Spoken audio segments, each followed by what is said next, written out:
ನಮಸ್ಕಾರ Karnataka, welcome to true lives news. By ಎಲೆಕ್ಷನ್ಗಳಲ್ಲಿ ದಾವಣಗೆರೆ ಮತ್ತಿತರ ಜಾಗಗಳಲ್ಲಿ ದೊಡ್ಡ ಮಟ್ಟಿಗೆ ಕುಟುಂಬ ರಾಜಕಾರಣ ಸದ್ದು ಮಾಡ್ತಾ ಇದೆ.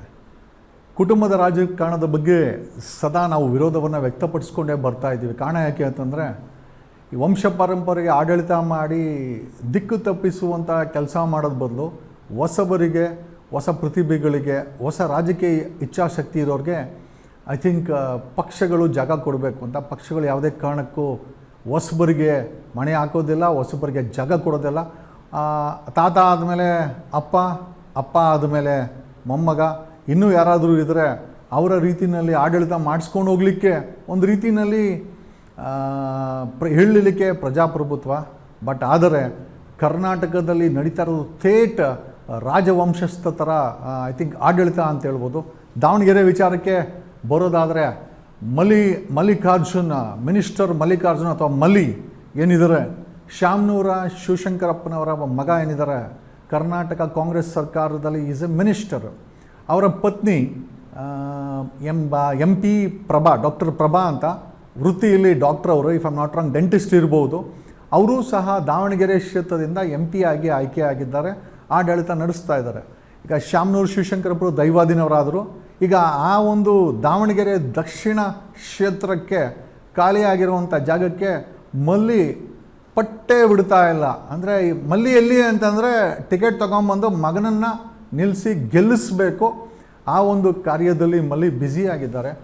ಪ್ರಶ್ನೆ ಏನಪ್ಪ ಅಂತಂದರೆ, 7 ಕೋಟಿ ಕನ್ನಡಿಗರಿರೋದು ಈ ವಂಶಸ್ಥರುಗಳಿಗೆ. ಅಂದರೆ ಒಬ್ಬರಾದ ಮೇಲೆ ಒಬ್ಬರು ಹಿಂದೆ ಅವ್ರುಗಳು ನಿಂತ್ಕೊಂಡಿದ್ದು ಆಸ್ತಿ ಮಾಡೋಕ್ಕೆ, ಸಾಮ್ರಾಜ್ಯ ಕಟ್ಟೋಕ್ಕೆ.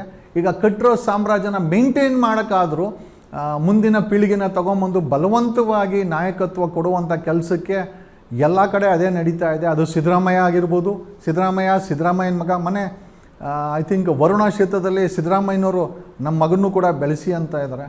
ಈ ರೀತಿ ಸ್ವಾರ್ಥಕ್ಕೆ ರಾಜಕೀಯವನ್ನು ಬೆಳೆಸ್ತಾ ಹೋದರೆ 7 ಕೋಟಿ ಕನ್ನಡಿಗರ ಭವಿಷ್ಯ ಯಾರ ಕೈಯಲ್ಲಿ ಅಡಗಿದೆ ಅನ್ನೋ ಒಂದು ಪ್ರಶ್ನೆಗೆ ಉತ್ತರವನ್ನು ಹುಡುಕುತ್ತಾ ಬರೀ ಶಾಮನೂರ ಶಿವಶಂಕರಪ್ಪನವರು ಸಹ ಅಧಿಕಾರಕ್ಕೇನೆ ಬಿಸ್ನೆಸ್ ಮ್ಯಾನ್ ಆಗಿದ್ದರು.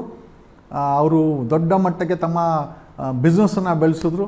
ದಾವಣಗೆರೆನ ರಾಜಕೀಯವಾಗಿ ಕೈಲಿ ಹಿಡ್ಕೊಂಡ್ರು, ಗೆದ್ದರು, ಬಂದರು. ಅವ್ರ ಮಗನ ಗೆಲ್ಲಿಸಿದ್ರು, ಅವರ ಸೊಸೆನ ಗೆಲ್ಲಿಸಿದ್ರು. ಈಗ ಅವರ ಮೊಮ್ಮಗ ಸಮರ್ಥ ಈಗ ಶಾಮನೂರು ಶಿವಶಂಕರಪ್ಪನವರ ಐ ಥಿಂಕ್ ಈಗ ಬೈ ಎಲೆಕ್ಷನ್ಸ್ ಏನು ನಡೀತಾ ಇದೆ, ಅವರ ನಂತರದ ಬೈ ಎಲೆಕ್ಷನ್ಸ್ ಏನು ನಡೀತಾ ಇದೆ, ಮಲ್ಲಿಕಾರ್ಜುನ್ ಮಗ ಸಮರ್ಥನನ್ನು ನಿಲ್ಲಿಸಿ ಗೆಲ್ಲಿಸ್ಬೇಕಂತ ಟಿಕೆಟ್ ಸಹ ಇನ್ನೂ ಘೋಷಣೆ ಆಗದ ಪರಿಸ್ಥಿತಿನಲ್ಲಿ ಸ್ವತಂತ್ರ ಅಭ್ಯರ್ಥಿಯಾಗಿ, ಅಂದರೆ ಮಲ್ಲಿ ಮತ್ತು ಡಾಕ್ಟರ್ ಪ್ರಭಾ ಅವ್ರನ್ನ ಸೆನ್ಸಿಬಲ್ ವ್ಯಕ್ತಿ ಅಂತ ಅಂದ್ಕೊಂಡಿದ್ವಿ.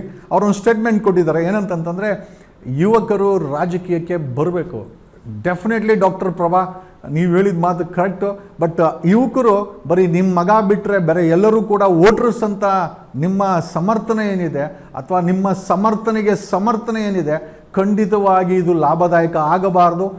ನಾವು ದಾವಣಗೆರೆ ಐ ಥಿಂಕ್ ಮತ ಬಾಂಧವರು ಕೇಳೋದು ಅಂತಂದರೆ, ಇಂಥ ವಂಶ ಪಾರಂಪರ್ಯವಾಗಿ ಆಡಳಿತ ಮಾಡುವಂಥ ಈ ಶಾಮನೂರು ಶಿವಶಂಕರಪ್ಪನವರ, ಯಾಕೆ ಬೇರೆಯವರೆಲ್ಲರೂ ಬರೀ ವೋಟ್ ಹಾಕೋಕ್ಕೆ, ಟ್ಯಾಕ್ಸ್ ಕಟ್ಟೋಕ್ಕೆ, ನಿಮಗೆ ಜೈಕಾರ ಹಾಕೋಕ್ಕೆ, ನಿಮಗೆ ಘೋಷಣೆ ಕರೆಯೋಕ್ಕೆ, ನಿಮ್ಮ ಹಿಂದೆ ಕೈ ಕಟ್ಕೊಂಡು ನಿಂತ್ಕೊಳಕ್ಕೆ ಮಾತ್ರನ ದಾವಣಗೆರೆಯಲ್ಲಿ ಜನ ಇರೋದು. ಅಂದರೆ ದಾವಣಗೆರೆಯಲ್ಲಿ ಯಾರೂ ಕೂಡ ಯೋಗ್ಯರಿಲ್ಲ. ನಿಮ್ಮ ಕುಟುಂಬ ಬಿಟ್ಟರೆ ನಿಮ್ಮ ಕುಟುಂಬನೇ ದಾವಣಗೆರೆಯಲ್ಲಿ, ನಿಮ್ಮ ಕುಟುಂಬನೇ ಅಸ್ತಿತ್ವದಲ್ಲಿರಬೇಕು, ನಿಮ್ಮ ಕುಟುಂಬನೇ ಆಡಳಿತ ಮಾಡಬೇಕು, ನಿಮ್ಮ ಕುಟುಂಬದ ಕೈಯಲ್ಲಿ ಅಧಿಕಾರ ಇರಬೇಕು. ಬೇರೆಯವರೆಲ್ಲ ನಿಮ್ಮ ಹತ್ರ ಕೈ ಕಟ್ಕೊಂಡು ನಿಂತ್ಕೊಬೇಕು ಅನ್ನೋ ಒಂದು ವ್ಯವಸ್ಥೆ ಏನಿದೆ, ಇದರ ಬಗ್ಗೆ ನಮ್ಮ ಧ್ವನಿ ಇದೆ. ಕರ್ನಾಟಕದಲ್ಲಿ ಯಾರೇ ಸಹ ವಂಶ ಪಾರಂಪರ್ಯವಾಗಿ ಅಧಿಕಾರವನ್ನು ಹಿಡ್ಕೊಂಡು ಬಂದವ್ರಿಗೆ, ಮುಂಚೆ ದೇವೇಗೌಡರ ಕುಟುಂಬವನ್ನು ತೋರಿಸಲಾಗಿತ್ತು. ಈಗ ದೇವೇಗೌಡರಂತೂ ದೇ ಹ್ಯಾವ್ ಡಿಸೈಡೆಡ್ ನಮ್ಮ ಬರೀ ಶಾಮನೂರು ಶಿವಶಂಕರಪ್ಪನವರ ಮೊಮ್ಮಗನ ಕಥೆಯಲ್ಲ ಇಲ್ಲಿ. ಇವನ್ ಇನ್ಕ್ಲೂಡಿಂಗ್ ದೇವೇಗೌಡರು, I think if I am not wrong, ದೇವೇಗೌಡರಿಗೆ 93 ವರ್ಷ ವಯಸ್ಸಿರ್ಬೋದು ಅಂತ ನಾನು ಅನ್ಕೊತಾ ಇದ್ದೀನಿ. 93 ವಯಸ್ಸದಲ್ಲೂ ಕೂಡ ಈಗ ಮತ್ತೆ ರಾಜ್ಯಸಭೆಗೆ ಜುಲೈಗೋ ಜೂನ್ಗೋ ರಾಜ್ಯಸಭೆ ಅವರ ಒಂದು ಟರ್ಮ್ ಮುಗಿಯುತ್ತೆ, 6 ವರ್ಷ ಮುಗಿಯುತ್ತೆ. ಮತ್ತೆ ನಾನೇ ಆಯ್ಕೆ ಆಗಬೇಕು, ಮತ್ತೆ ರಾಜ್ಯಸಭೆಗೆ ಹೋಗಬೇಕು ಅನ್ನೋ ಒಂದು ದುರಾಸೆ ಏನಿದೆ, ನಮ್ಮ ಪ್ರಶ್ನೆ ಏನಪ್ಪ ಅಂತಂದರೆ 7 ಕೋಟಿ ಕನ್ನಡಿಗರಲ್ಲಿ ಬುದ್ಧಿವಂತರು ಸಾಕಷ್ಟು ಜನ ಇದ್ದಾರೆ. ಇವತ್ತಿನ ಯುವ ಪೀಳಿಗೆ ಇದೆ, ಹೊಸ ಯೋಚನೆಗಳಿದೆ, ಹೊಸ ಯೋಜನೆಗಳನ್ನು ಮಾಡಬೇಕನ್ನೋ ಮನಸ್ಸಿರುವಂಥ ಯುವಕರಿದ್ದಾರೆ. ಯಾರಿಗೂ ಅವಕಾಶ ಕೊಡಲ್ಲ.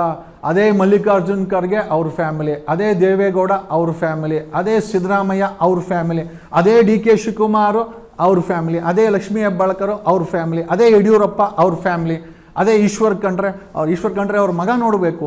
ಖಂಡಿತವಾಗಿ ನಾವು ಅವ್ರುಗಳನ್ನೆಲ್ಲ ನೋಡಿದ್ರೆ ಏನು ನಮ್ಮ ರಾಜಕೀಯ ವ್ಯವಸ್ಥೆ, ಸತೀಶ್ ಜಾರಕಿಹೊಳಿ ಅವ್ರ ಮಗಳು, ಲಕ್ಷ್ಮೀ ಹೆಬ್ಬಾಳ್ಕರ್ ಅವ್ರ ಮಗ, ಈಶ್ವರ್ ಖಂಡ್ರೆ ಅವ್ರ ಮಗ, ಶಾಮನೂರು ಫ್ಯಾಮಿಲಿ ಇಡೀ ದಾವಣಗೆರೆನ ಆವರಿಸಿ ಕೂತಿದೆ. ಈ ಕಡೆ ಬೆಂಗಳೂರಿಗೆ ಬಂದರೆ ರಾಮಲಿಂಗಾರೆಡ್ಡಿ ಅವ್ರ ಮಗಳು ಕಾಂಗ್ರೆಸ್ಸಿನ ಅಧ್ಯಕ್ಷೆ, ಈ ಕಡೆ ಯಡಿಯೂರಪ್ಪನ ಮಕ್ಕಳು, ಈಶ್ವರಪ್ಪನ ಮಕ್ಕಳು. ನಮ್ಮ ಪ್ರಶ್ನೆ ಏನಪ್ಪ ಅಂತಂದರೆ, ನಮ್ಮ 7 ಕೋಟಿ ಕನ್ನಡಿಗರನ್ನ ನೀವೇನು ಲೀಸ್ಗೆ ಹಾಕೊಂಡ್ಬಿಟ್ಟಿದ್ದೀರಾ? ಆಮೇಲೆ ಹೊಸ ರಾಜಕೀಯ ವ್ಯವಸ್ಥೆ, ಹೊಸ ರಾಜಕೀಯ ಅಲೆ ಬರಬೇಕು ಅಂತಂದರೆ ಅವಕಾಶ ವಂಚಿತರಾಗಿ ಜಸ್ಟ್ ಬಿಕಾಸ್ ಈ ಕುಟುಂಬಗಳ ಬಳಿ ಸಾವಿರಾರು ಕೋಟಿ ಹಣ ಇದೆ, ಅಧಿಕಾರ ಇದೆ, ಆಮೇಲೆ ಅವ್ರಿಗೆ ಹೇಳ್ದಂಗೆ ಪಕ್ಷಗಳು ಕೇಳುತ್ತೇವೆ ಅಂತ ಮಗದೊಮ್ಮೆ ದೇವೇಗೌಡರು ಈ ವಯಸ್ಸಿನಲ್ಲಿ ವಿತ್ ಗ್ರೇಟ್ ರೆಸ್ಪೆಕ್ಟು ನಾವೇನಾದರೂ ಅವ್ರ ಬಗ್ಗೆ ಮಾತಾಡೋಕ್ಕೆ ಹೋದರೆ ಹೇಳ್ತಾರೆ, ದಕ್ಷಿಣ ಭಾರತಕ್ಕೆ ಮೊದಲ ಬಾರಿ ಪ್ರಧಾನಿ. ಒಳ್ಳೇದಪ್ಪ, ಬೇರೆಯವ್ರನ್ನೂ ಪ್ರಧಾನಿನೋ ಕನಿಷ್ಠ ಹೋಗಲಿ ಮಂತ್ರಿ ಮಾಡೋ ಕೆಲಸಕ್ಕಾದರೂ ದೇವೇಗೌಡರು ಕುಟುಂಬ ಆಗಿರ್ಬೋದು ಅಥವಾ ವಂಶ ಪಾರಂಪರೆ ಯಾರು ಮಾಡ್ತಾ ಇದ್ದಾರೆ, ಆಡಳಿತ ಮಾಡ್ತಾ ಇರ್ಬೋದು, ಅವರು ಬೇರೆಯವರು ಕೂಡ ಯೋಗ್ಯರು ಅಂತ ಅಂದ್ಕೊಂಡು ಬೇರೆಯವ್ರಿಗೆ ಅವಕಾಶ ಕೊಡಬೇಕೇ ಹೊರತು ಕೂತ್ಕೊಂಡ್ರೆ ಹೇಳೋಕ್ಕಾಗಲ್ಲ, ಎದ್ರೆ ನಿಂತ್ಕೊಂಡ್ರೆ ಕುಂತ್ಕೊಳಕ್ಕಾಗಲ್ಲ ಅನ್ನೋ ಪರಿಸ್ಥಿತಿನಲ್ಲಿ ಮತ್ತೆ ರಾಜ್ಯಸಭೆಗೆ ನಾನು ಹೋಗಲೇಬೇಕು ಅನ್ನೋ ಒಂದು ದುರಾಸೆ ಏನಿದೆಯಲ್ಲ. ಆಮೇಲೆ 7 ಕೋಟಿ ಕನ್ನಡಿಗರು ನಾವೆಲ್ಲ ದಡ್ರು, ನಮಗೆಲ್ಲ ಬುದ್ಧಿ ಇಲ್ಲ, ಬುದ್ಧಿ ಇರೋದು ಕೆಲವು ಕುಟುಂಬಗಳಲ್ಲಿ ಅನ್ನೋದು ಏನಿದೆಯಲ್ಲ, ಇದು ಒಂದು ಕೊನೆಯಾಗಬೇಕು ಅಂತ ಹೇಳುತ್ತಾ ವಿ ಆರ್ ಎಗೇನ್ಸ್ಟ್ ಕುಟುಂಬ ರಾಜಕಾರಣ. ಅಂದರೆ ಏನೋ ಯೋಗ್ಯರಿದ್ದು ಬೇಕಾದ್ರೆ ಏನೋ ಅವ್ರುಗಳಿಗೆ ಟಿಕೆಟ್ ಕೊಡೋದು ಅಥವಾ ಮತ್ತೆ ಅವ್ರನ್ನೇನೋ ಗೆಲ್ಸೋದು, ಒಳ್ಳೆ ಕೆಲಸ ಮಾಡೋದ್ರ ಪರವಾಗಿಲ್ಲ. ಜಸ್ಟ್ ಬಿಕಾಸ್ ಒಂದು ಬ್ರ್ಯಾಂಡ್ ಕ್ರಿಯೇಟ್ ಆಗಿದೆ. ಮಲ್ಲಿಕಾರ್ಜುನ ಖರ್ಗೆ ಒಂದು ಬ್ರ್ಯಾಂಡು, ಶಾಮನೂರು ಶಿವಶಂಕರಪ್ಪ ಒಂದು ಬ್ರ್ಯಾಂಡು, ಜಾರಕಿಹೊಳಿ ಫ್ಯಾಮಿಲಿ ಒಂದು ಬ್ರ್ಯಾಂಡು, ಸಿದ್ದರಾಮಯ್ಯ ಒಂದು ಬ್ರ್ಯಾಂಡು, DK ಶಿವಕುಮಾರ್ ಒಂದು ಬ್ರ್ಯಾಂಡು, ಯಡಿಯೂರಪ್ಪ ಒಂದು ಬ್ರ್ಯಾಂಡು. ಈ ಬ್ರ್ಯಾಂಡ್ಗಳನ್ನ ಕ್ರಿಯೇಟ್ ಮಾಡಿಕೊಂಡು ವಂಶ ಪಾರಂಪರ್ಯವಾಗಿ ಅವ್ರ ಮಕ್ಕಳು ಅವ್ರ ಮೊಮ್ಮಕ್ಕಳು ಬರೀ ಇದನ್ನೇ ಮಾಡ್ತಾ ಇದ್ದಾರೆ. ಕರ್ನಾಟಕವನ್ನು 8 ಕೋಟಿ ಸಾಲಕ್ಕೆ ನೂಕಿದ್ದಾರೆ. ಕೇಂದ್ರ ಸರ್ಕಾರ 217 ಲಕ್ಷ ಕೋಟಿ ಸಾಲಕ್ಕೆ ನೂಕಿದ್ದಾರೆ. ಇವರು ಮಾಡಿರೋದೇನು ಅಂತಂದರೆ, ಇವ್ರ ಆಸ್ತಿಗಳನ್ನ ಬೆಳೆಸ್ಕೊಂಡು, ಇವರ ವಂಶಗಳನ್ನು ಬೆಳೆಸ್ಕೊಂಡು, ಇವರು ಲೂಟಿ ಮಾಡಿರೋಂಥ ಹಣ ಇನ್ನೊಂದು 10 ತಲೆಮಾರಿಗೆ ತಿನ್ಕೊಂಡು, ಜನಗಳ ಕೈಯಲ್ಲಿ ಓಟ್ ಹಾಕ್ಸ್ಕೊಂಡು, ಬರೋ ತೆರಿಗೆಯನ್ನು ಸ್ವಾಹ ಮಾಡಿಕೊಂಡು, ನಮ್ಮನ್ನೆಲ್ಲ ಸಾಲಕ್ಕೆ ಸಿಕ್ಕಾಕ್ಸಿ, ಕೊನೆಗೆ ರಾಜಕೀಯ ವ್ಯವಸ್ಥೆಯಲ್ಲಿ ವಂಶ ಪಾರಂಪರ್ಯವಾಗಿ ಆಡಳಿತ ಮಾಡಲಿಕ್ಕೆ ಈಗ ಕರೆಂಟ್ಲಿ ತುಂಬ ಐ ಥಿಂಕ್ ಡಿಸ್ಕಷನ್ ಇರೋದು ಶಾಮನೂರು ಶಿವಶಂಕರಪ್ಪನವರ ಫ್ಯಾಮಿಲಿ ಸಮರ್ಥ ನಿಂತ್ಕೊತಾ ಇದ್ದಾರೆ. ದಯಮಾಡಿ ಇಂಥ ವಂಶ ಪಾರಂಪರೆ, ಲಾಸ್ಟ್ ಟೈಮ್ ನಾವು ಶಿಗ್ಗಾವಿನಲ್ಲಿ ಬೊಮ್ಮಾಯಿ ಮಗ ನಿಂತ್ಕೊಂಡ್ರು. ನಾವು ಹೇಳಿದ್ವಿ ಬೊಮ್ಮಾಯಿ ಮಗನನ್ನು ಸೋಲಿಸಬೇಕು ಅಂತ. ಶಿಗ್ಗಾವಿನಲ್ಲಿ ಬೊಮ್ಮಾಯಿ ಮಗನನ್ನು ಸೋಲಿಸಿದಲ್ಲ, ಈ ಬಾರಿ ಮಲ್ಲಿಕಾರ್ಜುನ್ ಮತ್ತು ಅವರ ಹೆಂಡತಿ ಹಠ ತೊಟ್ಟು ತಮ್ಮ ಮಗನನ್ನು just because they wanted to protect their interest, ರಾಜಕೀಯ ಏನಕ್ಕೋಸ್ಕರ ಅಂತಂದರೆ ಮಾಡಿರುವಂಥ ಆಸ್ತಿಗಳು, ಬೆಳೆಸಿರುವಂಥ ಸಾಮ್ರಾಜ್ಯಗಳನ್ನು ಕಾಪಾಡ್ಕೊಳ್ಲಿಕ್ಕೆ ರಾಜಕೀಯ ಬೇಕಾಗಿದೆ. ಒಬ್ಬರು ಮಿನಿಸ್ಟರ್ ಆದರೆ ಸಾಕು, ಬಟ್ ಒಬ್ಬರು ಮಿನಿಸ್ಟ್ರು ಮನೇಲಿ ಹೆಂಡತಿ MP, ಈಗ ಮಗನ ಟಿಕೆಟ್ ಕೊಟ್ಟು ಗೆಲ್ಲಿಸೋ ಅಂಥದ್ದು. ಹಂಗಾರೆ ಬೇರೆಯವರೆಲ್ಲ ಏನು ಬರೀ ಓಟ್ ಹಾಕಿ ನಿಮಗೆ ಜೈಕಾರ ಹಾಕಿ ಗೆಣಸ್ಕೀಳಕ ಇರೋದು ಅಂತ ಹೇಳ್ತಾ ತಕ್ಕ ಪಾಠವನ್ನು ದಾವಣಗೆರೆ ಜನತೆ ಮಲ್ಲಿಕಾರ್ಜುನ್ಗೆ ಅವ್ರ ಹೆಂಡತಿಗೆ ಕಲಿಸಬೇಕು. You should make them teach. ಕೊನೆಯ ಪಕ್ಷ ಗೆಲ್ಸೋಕ್ಕಾಗಿಲ್ಲ ಅಂದರೂ ಸೋಲ್ಸೋಕ್ಕೆ ನಿಮಗೆ ತಾಕತ್ತಿದೆ, ಸೋಲಿಸಿ ಪಾಠ ಕಲಿಸಿ ಅಂತ ಹೇಳ್ತಾ ಈ ವಯಸ್ಸಿನಲ್ಲಿ ದೇವೇಗೌಡರು ರಾಜ್ಯಸಭೆಯ ಮೆಂಬರ್ ಆಗಲಿಕ್ಕೆ ಹೊರಟಿದ್ದಾರೆ. ಖಂಡಿತವಾಗಿ ನಮ್ಮನ್ನು ಕೇಳಿದ್ರೆ this is not the right moment. ನಾವು ಹೇಳ್ತೀವಿ, ಐ ಥಿಂಕ್ ಹಿರಿಯರು ಅದನ್ನು ಹೇಳ್ತಾರಲ್ಲ, ನಮ್ಮ ದೇಶದಲ್ಲಿ ವಯಸ್ಸಾಗಿರೋರಿಗೆ ಅಧಿಕಾರ ಬಿಟ್ಕೊಡಲ್ಲ ಅಂತೆ, ವಯಸ್ಸಿರೋರು ಬೀದಿನಲ್ಲಿ ಸುತ್ತಾಡ್ತಾರಂತೆ. ಈ ಮಟ್ಟಕ್ಕೆ ಇವತ್ತಿನ ರಾಜಕೀಯ ಬಂದಿದೆ. We need A change in politics. ಅದು ಕುಮಾರಸ್ವಾಮಿ ಫ್ಯಾಮಿಲಿ ಆಗಿರ್ಬೋದು, ಶಾಮನೂರು ಶಿವಶಂಕರಪ್ಪರವರ ಫ್ಯಾಮಿಲಿ ಆಗಿರ್ಬೋದು, ಅದು ಯಡಿಯೂರಪ್ಪನ ಫ್ಯಾಮಿಲಿ ಆಗಿರ್ಬೋದು, ಅಥವಾ ಸಿದ್ದರಾಮಯ್ಯ DK ಶಿವಕುಮಾರ್ ಫ್ಯಾಮಿಲಿ ಆಗಿರ್ಬೋದು. We need A change and the change is inevitable ಅಂತ ಹೇಳುತ್ತಾ ನಾವು ಸದಾಕಾಲ ಈ ವಂಶ ಪಾರಂಪರ್ಯದ ಆಡಳಿತ ವಿರುದ್ಧ ಧ್ವನಿ ಎತ್ತಾಡ್ತಾ ಇದ್ದೀವಿ. ಜೊತೆಯಲ್ಲಿ 2028ಕ್ಕೆ ಒಂದು ಬದಲಾವಣೆ ರಾಜಕೀಯವನ್ನು ಸೃಷ್ಟಿ ಮಾಡ್ತೀವಿ ಅಂತ ಈ ಮೂಲಕ ಹೇಳುತ್ತಾ ವಂಶ ಪರಂಪರವಾಗಿ ಯಾರೇ ಬಂದು ನಿಂತ್ಕೊಂಡ್ರು ಅವ್ರನ್ನ ಸೋಲಿಸಿ ಬದಲಿಸಿ ಅದು ನಿಮ್ಮ ಕೈಯಲ್ಲಿದೆ ಅಂತ ಹೇಳ್ತಾ ನಾನು ನಿಮ್ಮ advocate Jagadish from true life news channel.